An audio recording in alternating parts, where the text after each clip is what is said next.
I didn't expect anything that morning. Honestly, I was just bored, scrolling through my phone while sipping a bitter hotel coffee in the lobby of a Courtyard Marriott. I was in Austin for a client workshop *ling time before the next breakout session. Lena, my wife, was also in town attending some leadership summit on the other side of downtown. Normally, that would have been a nice coincidence. Maybe we'd meet up for dinner, go for a walk along the river. But things had felt off between us lately and I didn't know how to name it. She was 6 months pregnant with our first kid. That should have brought us closer together. In some ways, it had. We took a childbirth class, debated names in bed, even argued over which stroller brand was future-proof. But emotionally, something had shifted. I chalked it up to hormones and stress. Work was busy for both of us and neither of us were sleeping well. I figured it was just a rough patch. But that morning changed everything. I was sitting there with my laptop open but not really working, just aimlessly browsing. Then I saw a tagged video on LinkedIn, some PR post from her company.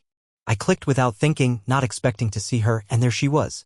Front and center at a long banquet table during a corporate brunch, sunlight spilling through the windows behind her. She was glowing, laughing, wearing that seafoam green blouse I'd bought her during our trip to Charleston. I felt this brief pang of pride. Until I unmuted the audio. A man off camera, maybe the one holding the phone, joked, "So Lena, you single or what?" There was a pause. She tilted her head, smiled, and lifted her mimosa with a little laugh. "Maybe. I'm open to new experiences." The table erupted in laughter. I froze. Before I could even fully process what she'd said, the camera shifted, revealing the man seated next to her, a broad-shouldered guy in a gray sport coat. Not someone I recognized. He grinned and leaned in close like they'd known each other for years. Then, slowly, his hand slid under the table and rested on her thigh. And she didn't move it. She laughed again. Sipped her drink. Let it stay there like it belonged. My stomach twisted in real time. At first, I was convinced I must have misunderstood something. Maybe it was part of a skit? Maybe they were playing some improv game or goofing around after one too many drinks. I skipped back. Watched it again. No, it wasn't a game. The flirtation was casual, relaxed, like this wasn't the first time something like that had happened. My thumbs hovered over my phone. I didn't want to be that guy, insecure, controlling, paranoid. But I had to say something. Me, just saw the live stream. That single joke wasn't funny. And who was the guy touching your leg? 10 minutes passed. No reply. I watched the video again, noticed little things I'd missed before, how she glanced at the man before answering, the way she swirled her drink, smirked at him like they were sharing a private joke. I felt sick. When she finally texted back, it was like being slapped without the decency of a hand. "Lena, oh my God, Alex. It was a joke. Harmless fun. Seriously? Can you not overreact today?" No apology. No explanation. Just flat-out dismissal. I called. She declined. I texted again, "I'm not overreacting." "That wasn't okay." She replied 5 minutes later. "Drop it, okay? We're at brunch. People joke around. It's called having a sense of humor." That was the first time I realized she wasn't even going to pretend to understand why I was upset. She wasn't even going to fake remorse. I spent the rest of the day trying to focus on work, but my brain kept circling the drain. Every detail of that video gnawed at me, the way she leaned in toward him, how she didn't even glance around nervously. She looked completely at ease, like this wasn't new. That night back at the hotel, I confronted her over FaceTime. I kept my tone calm at first. I said, "I need to ask you again. Who was the guy next to you? The one whose hand was on your leg?" She rolled her eyes and exhaled like I was accusing her of murder. "Alex, we were just messing around. It was a corporate event. Everyone was drinking and blowing off steam. I barely even noticed." "Barely noticed someone touching you under the table?" I asked. "He didn't touch me under the table. You're exaggerating. You can't even see where his hand is. And it was 2 seconds. He was being dumb. You didn't pull away. Because it wasn't a big deal." My God. She shifted her phone so all I could see was the hotel ceiling. "You seriously think I'd cheat on you? While pregnant?" "Wow. Thanks." And that's when I started gaslighting myself. Because I wanted to believe her. I needed to believe her. I told myself maybe I was projecting. Maybe I was just exhausted, emotionally raw from all the stress of the pregnancy. I mean, I hadn't been perfect either. I'd been irritable lately. Maybe I was seeing something that wasn't there. I apologized by the end of the call. "I'm sorry," I said. "Maybe I overreacted. It just looked bad." She didn't even say "I forgive you." Just muttered, "Let's just not talk about it anymore," and hung up.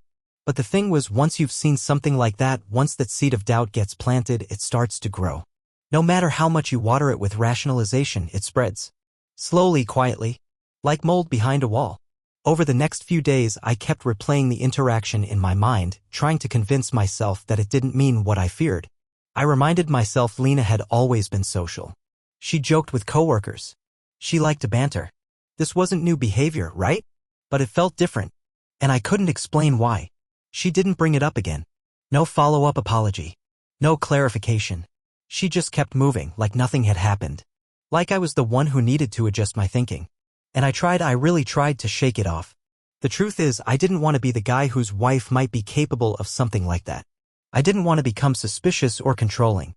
I prided myself on being laid back, the kind of husband who didn't snoop or demand answers. That kind of behavior never ends well. But denial has a price. The night I flew back home, she picked me up at the airport. She was smiling, asked about my trip, acted like nothing was wrong. But she didn't reach for my hand. Didn't kiss me hello. Just a polite hug. She blamed it on being tired, on back pain from the baby. I let it go. But that video, that one moment I wasn't supposed to see, kept playing in the back of my mind like a warning I was trying to mute. And that was the beginning of it. Not the affair itself. Just the unraveling. Not with a bang, but with a mimosa and a lie dressed up as a joke. After that trip, I wanted to believe everything would return to normal. Or at least the version of normal we've been faking for months. But once doubt creeps in, it doesn't go away, it just gets better at hiding. And the more I tried to bury that morning in Austin, the more other things started to surface. Quiet little inconsistencies. Things I'd ignored or brushed off in the past suddenly felt louder. It started with the passwords. We'd always been casual about our devices. Lena had the login to my laptop. I knew the passcode to her phone, not because we snooped, but because we trusted each other. That's just how we were. But when I got back from Austin, I noticed her phone no longer unlocked with the code I used to know. I found out the hard way. She asked me to Google a restaurant on her phone while she was driving, and when I tried to open it, the screen locked me out. I said, "Hey, your code changed?" She said, "Oh yeah, IT made us update our security settings." Quick. Too quick. I didn't press it. Then she started keeping her phone on silent. Always face down. That one felt subtle at first until I realized she never left it out of reach anymore, not even in the bathroom. There was one moment, stupid, probably nothing, that still nags at me. I walked into the kitchen and she was standing at the counter, texting. The moment she saw me, she flipped the phone over and casually leaned on it like she was just checking the time. It was smooth. Practiced. Like she'd done it before. I asked who she was talking to. She smiled. "Just Stephanie. We're trying to plan the baby shower." Then changed the subject. I hated that I noticed. I hated more that I remembered. Because that's what I started doing, remembering things. Things I should have paid more attention to before. Like how a few weeks earlier she'd made a random comment about deleting her social media for mental health but never actually deleted anything. Instead, her accounts went private and she changed her profile pictures to generic icons. Her tagged photos started disappearing too, one by one. I asked about it once, half joking, and she shrugged it off. "Just cleaning house," she said. "People are too nosy." I thought she was talking about her coworkers. Now I wonder if she was talking about me. Then came the late nights. Before Austin, Lena was the queen of routine. Home by 6:30. Dinner by 7. Feet up on the couch, tea in hand, watching reruns of The Office by 8:15. It was like clockwork. She used to tease me for staying late at work, called me a corporate ghost. But suddenly, she was the one texting me at 7:45 saying she was wrapping up reports or grabbing drinks with the new hires. The first few times I didn't think much of it. But then it became 3 nights a week. Then 4. And always the same excuse, it's a busy quarter. Except I worked in corporate too. I knew when end of quarter crunch time hit. This wasn't it. One night, I asked if she wanted to eat together, maybe get Thai from that place we used to love. She paused a second too long before saying, "Oh, I can't tonight. We've got a team dinner." Mandatory? That word stuck in my head, mandatory. She said it like she wanted me to stop asking. I remember looking down at her outfit. Black slacks, ivory blouse, simple earrings. Professional, sure. But the lipstick? The perfume I hadn't smelled in months? That wasn't mandatory. That was curated. I told myself I was being crazy. That she was just trying to feel normal while pregnant. Maybe she didn't want to be seen as the mom at work yet. I tried to be supportive. I told her she looked great. She kissed me on the cheek and said, "Thanks for not freaking out like other husbands would." And I smiled. But inside, something started twisting. We stopped being physical around that time. At first, it made sense. Pregnancy is exhausting. She was always tired, always sore, and I never wanted her to feel pressured. But it wasn't just S*X that disappeared. It was touch in general. No more random hugs in the hallway. No playful but grabs while brushing teeth. Even her head stopped resting on my shoulder during movie nights. I brought it up gently one night, lying in bed. "Are we okay?" I asked. "You feel really distant lately." She sighed, rolled over to face me, and said, "It's just hormones, babe. I'm tired. My body's changing. I don't feel S*XY right now, and I'm trying to adjust. Can you just be patient with me?" Of course I could. I said, "I'm here. Whatever you need." But the thing is, I wasn't what she needed. At least not anymore. What made it worse was that she started getting irritable with me for no reason. Snapping at questions. Rolling her eyes at innocent comments.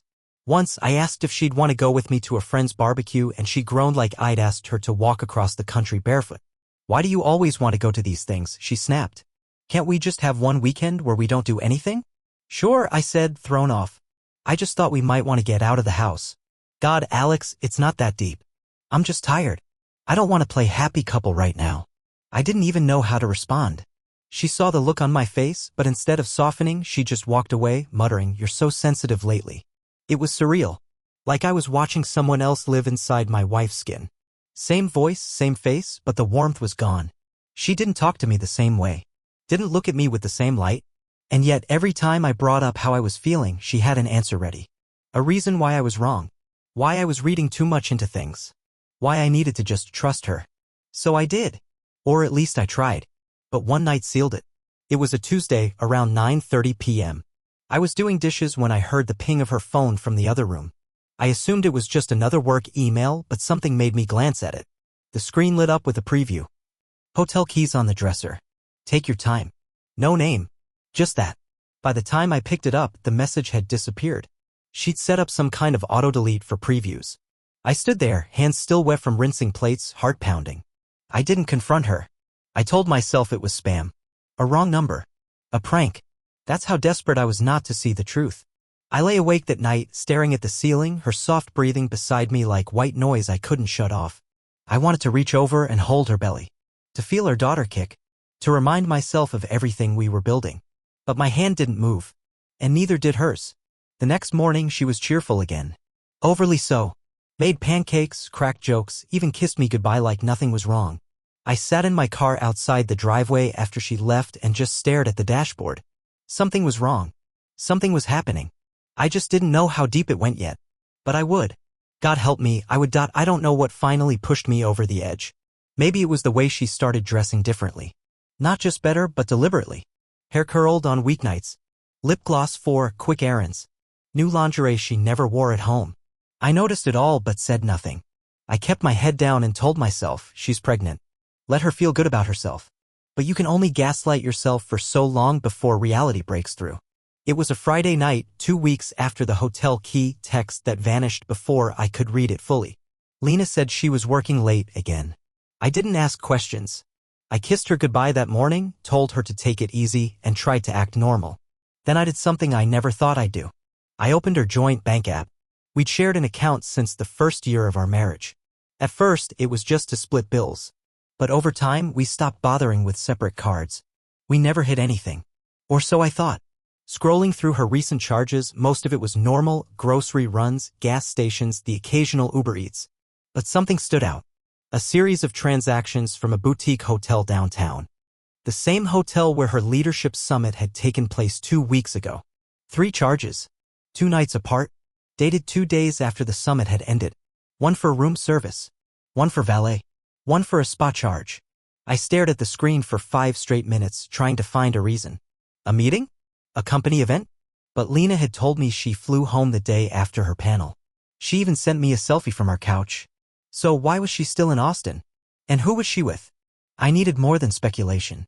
I didn't want to accuse her unless I had something solid. I couldn't go through another "you're overreacting" argument. I needed proof. That night, I didn't sleep. I just laid there beside her, staring at the ceiling while she snored softly, her hand resting gently on her belly like she was cradling something sacred. And I thought, what if I'm wrong? What if I'm losing it? But I wasn't wrong. Not this time. The next morning, while Lena was in the shower, I emailed a private investigator. His name was Darren, a referral from a guy at work who used him during a custody case. Darren had this calm, steady voice. No judgment. Just facts. I need to know where my wife was the weekend of May 3rd, I said.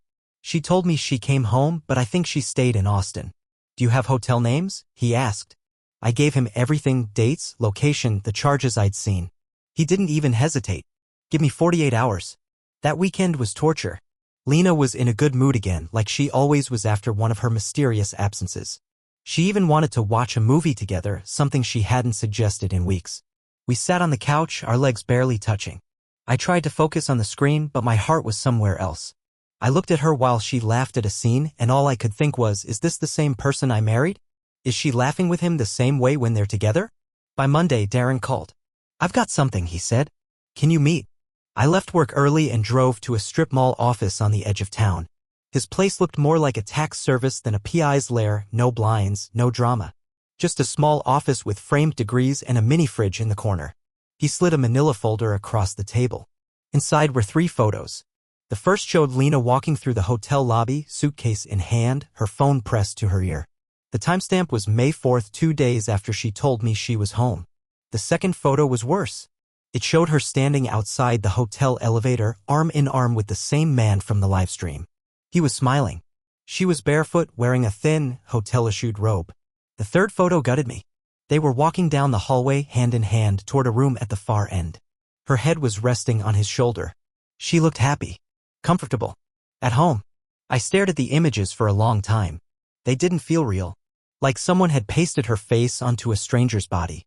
I wanted to scream, but all I could do was whisper, how long? Darren shook his head. No way to say for sure. But this isn't spur-of-the-moment stuff. She knew the cameras. She didn't care. I nodded slowly. Can I keep these? They're yours. When I got home, Lena was napping on the couch. The folder sat heavy in my bag, like it knew what was coming. I watched her sleep for a second, her hand still on her stomach. And I felt this wave of grief rise up in my chest because it wasn't just about the cheating. It was about what we'd lost. The future. The trust. The idea that we were still us. I didn't confront her right away. I needed time. I needed to know I could do it without falling apart. So for the next 2 days, I watched. I watched the way she texted with a smile, then quickly put her phone away. I watched her leave the room to take calls. I watched her delete notifications before I could glance over. And the whole time I said nothing. Until Thursday night. We were finishing dinner, something she actually cooked, like she was trying to perform normalcy. I cleared the plates while she scrolled her phone. And then calmly I said, so how was the rest of your stay in Austin? She looked up confused. What? After the summit, I said. The extra 2 days you stayed at the hotel. Her face didn't register anything at first. But then the blood drained from it like a faucet had been turned on inside her. I came home after the conference. You know that. I reached into my bag and placed the folder on the table. No, I don't. She didn't open it. She just stared at it like it might explode. What is this? She asked, her voice small. Open it. She didn't move. I leaned in. Open it, Lena. She finally reached out with shaking fingers and flipped it open. And there it was, her betrayal in 5x7 gloss. She stared at the photos in silence. Her eyes didn't widen. No gasp. No fake outrage.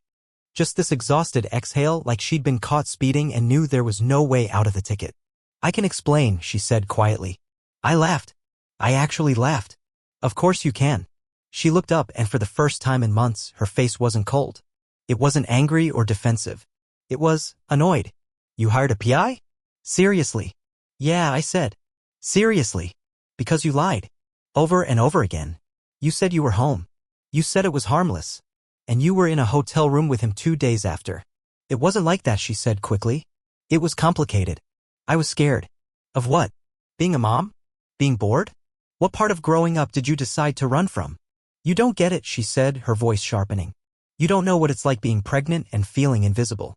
Like everything is about the baby. My body. My future. My life. And I didn't ask for all of this overnight. My hands were shaking. I was there, Lena. Every step. I went to every appointment. I built the crib. I read the baby books. I chose this with you. She didn't respond. Instead, she pulled out her phone and started texting. In the middle of our collapse. That was when I knew. This wasn't shame. This wasn't guilt. It was damage control. She wasn't afraid of losing me, she was afraid of the fallout. I walked out of the room, sat in the garage, and let myself cry for the first time in years. Because I finally knew. It wasn't a mistake. It was a choice. And she'd made it long before I found the proof. I didn't talk to her the rest of that night. After I walked out to the garage, I sat in the cold silence for what felt like hours. No music, no scrolling. Just me, the soft hum of the water heater, and a marriage unraveling in real time. I kept replaying every conversation over the last few months, every lie told with a straight face, every time she swore she was just tired, every kiss that felt hollow. I thought I'd cry more. But I didn't. I just stared at the floor and felt done. When I finally came back inside, she was in bed with the lights off. I didn't say anything. I just climbed into the guest room and shut the door. In the morning, she acted like nothing had happened. She made coffee, fried eggs, even put out a bottle of prenatal vitamins next to my mug like it was a peace offering. I walked into the kitchen and she looked up from her phone. Morning, she said, like we were still two people who loved each other. Don't what? Don't act like this is normal, I said. You cheated on me. You lied. Repeatedly. Her smile disappeared instantly. Alex, can we not start the day like this? That broke something in me. I'm sorry, is my anger ruining your breakfast? I snapped. Is my heartbreak inconvenient for your omelet? She rolled her eyes. God, you're being dramatic. I have photos, Lena. I have timestamps. You weren't even subtle about it. She threw her napkin down and pushed away from the table. Fine. You want to talk about it? Let's talk about it. She stood there in the middle of our kitchen, arms crossed over the hoodie she'd slept in, looking less guilty and more inconvenienced. It wasn't some big scheme, she said. It wasn't like I planned it. You went back to the same hotel, I said. After the conference. With him. That wasn't an accident. It wasn't supposed to happen again, she said, softer this time. It just did. You didn't even seem sorry, I said. You were more upset about being caught than what you did. She didn't argue. Instead, she sat down and stared at the floor like a teenager caught sneaking out. It's complicated, she muttered. No, I said, my voice colder than I expected. It's not. It's pretty simple. You made a choice. You chose to let someone else touch you, to sleep next to him while our daughter was growing inside you. Don't say it like that, she snapped. Like I'm some monster. You're not a monster, I said. You're just selfish. That hit her. She flinched, then stood up again. You don't know what it's been like for me. I laughed bitterly. I don't? Really? She pointed at her belly. You don't have to carry this. You don't have to give up your body, your job, your freedom. Everyone just expects me to smile through it while my whole identity disappears. And your solution was what? To play single in Austin? Her voice cracked. I felt trapped, Alex. I needed to feel like I was still me. And you couldn't do that without another man's hands on you? Silence. She started pacing then, like she couldn't sit still with the guilt. Or maybe it wasn't guilt. Maybe it was just discomfort, being forced to say out loud what she thought she could keep buried. You weren't listening, she said suddenly. Excuse me. I tried to tell you I wasn't okay. That I felt lost. You were so focused on the baby, on work, on being the good guy, that you didn't hear me. I asked you every night how you were feeling. But you didn't hear me, she said again, louder. You just wanted me to be fine. You didn't actually see me. I stared at her in disbelief. So this is my fault. That's not what I said. It's what you meant. She didn't deny it. And that was when I knew we weren't going to fix this. It wasn't just the cheating. It was the rewriting of the story. The way she'd started editing the truth to protect her version of things. And in her version, I wasn't a husband who got betrayed. I was part of the reason it happened. I stood there quietly looking at this woman I used to know. And I realized something, she was already halfway gone. The way she moved, the way she defended herself, it wasn't rooted in love. It was survival. She wasn't fighting for us. She was just trying to survive the fallout. That night, she locked herself in the bedroom and stayed there for hours. I heard her crying through the door at one point. And for a second, I felt that old instinct kick in, to knock, to ask if she was okay, to comfort her. But I didn't move. Because I knew the tears weren't about me. They were about her. Her guilt. Her consequences. Her shame. The next few days were strange. She started texting more. Not to me, to someone. Probably friends, maybe him. She'd sit on the edge of the couch, phone in hand, typing furiously and deleting messages like it was second nature. Once I walked past and caught a glimpse of her screen. She was on a private group chat with no names, just initials. The last message she typed before erasing it read, "He's pulling away. I think it's over." I didn't say anything. Just walked out of the room. The tension in the house thickened. She kept to the bedroom. I stayed in the guest room. We barely spoke. Meals were silent or separate. I stopped trying. She stopped pretending. Then one afternoon I came home early from work. Her laptop was open on the dining table, screen still glowing. I don't know what made me do it. Maybe I was just done pretending too. I sat down and moved the mouse. She was logged into her messages. There were threads with friends, some sympathetic, others egging her on. One of them had written, "You don't owe him anything. He's lucky you're still there." But it was the draft messages that caught my eye. There was one sitting unsent, just a few lines, typed and then abandoned. It was addressed to Jay, and it read, "I don't know what's going to happen now. He found out. I don't think I can fix this. I want to talk to you, but I can't keep sneaking around. If you care about me, give me some space. Just for now." She hadn't sent it. But the fact that she wrote it at all, that was enough. That night, I didn't say a word to her. Instead, I opened a new tab, searched for a divorce attorney, and scheduled a consultation. I didn't want to drag this through court. I didn't want revenge. I just wanted out. Out of the lies, the gaslighting, the guilt trips. Out of a marriage that was already half buried under excuses. I didn't tell her right away. I needed one more night to sit with it. To mourn. Because no matter how angry I was, how hurt, how betrayed, this was still the woman I married. The woman I once imagined growing old with. We built a life, planned for a child, fought about rugs and taxes and baby names. And now all of that would be sorted into boxes, split and severed. She didn't cry when I told her. I sat her down at the table the next morning. She looked tired. Her eyes were swollen. I think she already knew. "I'm filing for divorce," I said quietly. "I don't want anything from you. No fight. Just peace." She blinked slowly. "That's it? That's it." She nodded, then stood up and walked away. No apology. No begging. Just silence. And in a strange, horrible way, that was the most painful part. Because it meant she'd let go long before I did. I thought the worst part was over after I told her I was filing for divorce. I thought once it was out in the open, once I said the words and watched her accept them without a fight, it would hurt less. Like I'd finally torn the bandage off. But grief doesn't move in a straight line. It loops back around, hits you when you're folding laundry or brushing your teeth or sitting in traffic.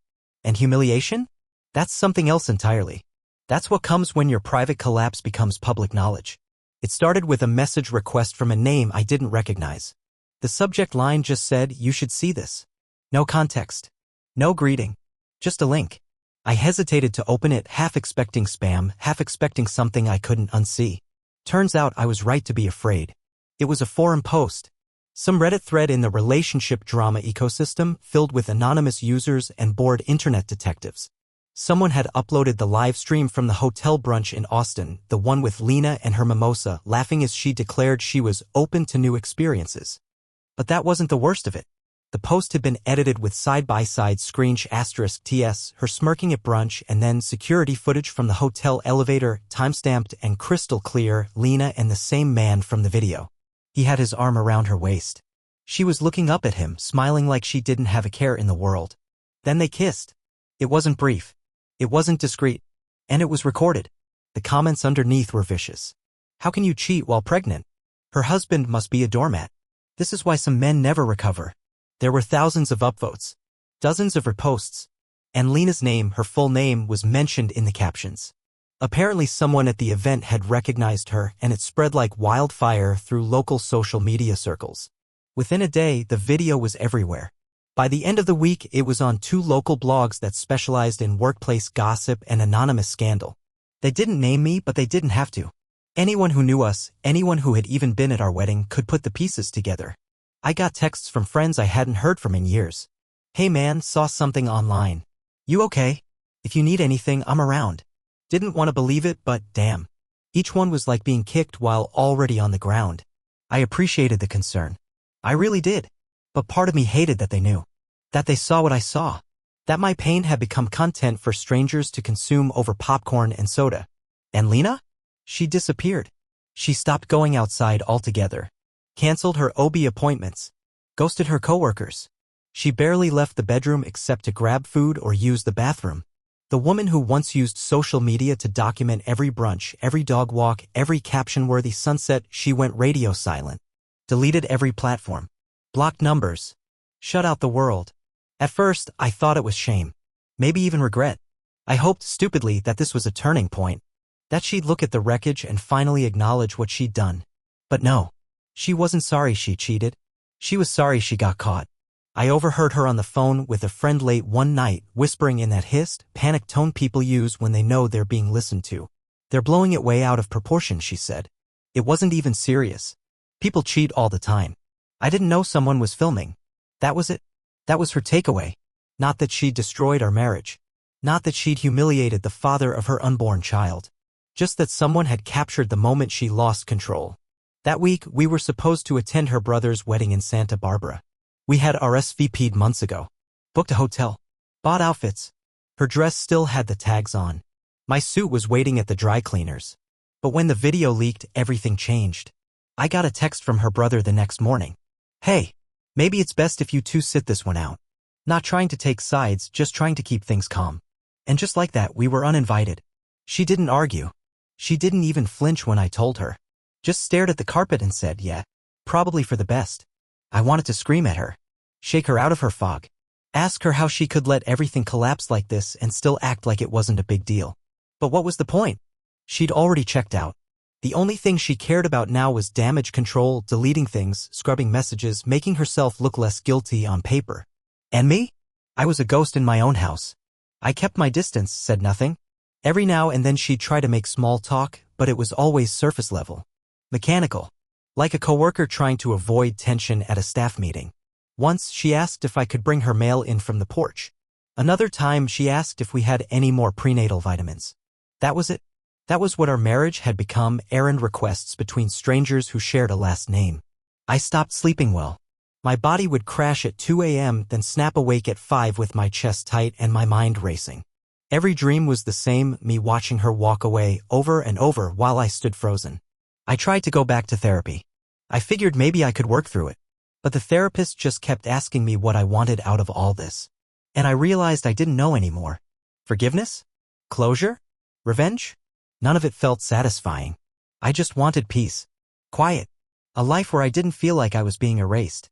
One afternoon, I walked into the guest room and started boxing things up. Her things. Our things. Baby clothes we bought too early. Ultrasound prints. A list of baby names we wrote in Sharpie on the back of a grocery receipt. I stared at the name we'd circled 3 times, Sophie. That was the one we both agreed on. Now I couldn't even say it out loud without my throat closing. I texted her the next morning. I packed a box of your stuff. It's in the hall. Let me know when you want to move out. She didn't reply.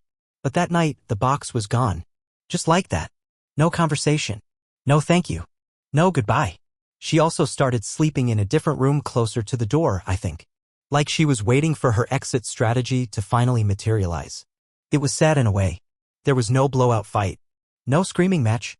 No broken plates or midnight ultimatums. Just a slow, quiet death. And the sound of someone retreating. Not because they were ashamed, but because they were no longer interested in pretending.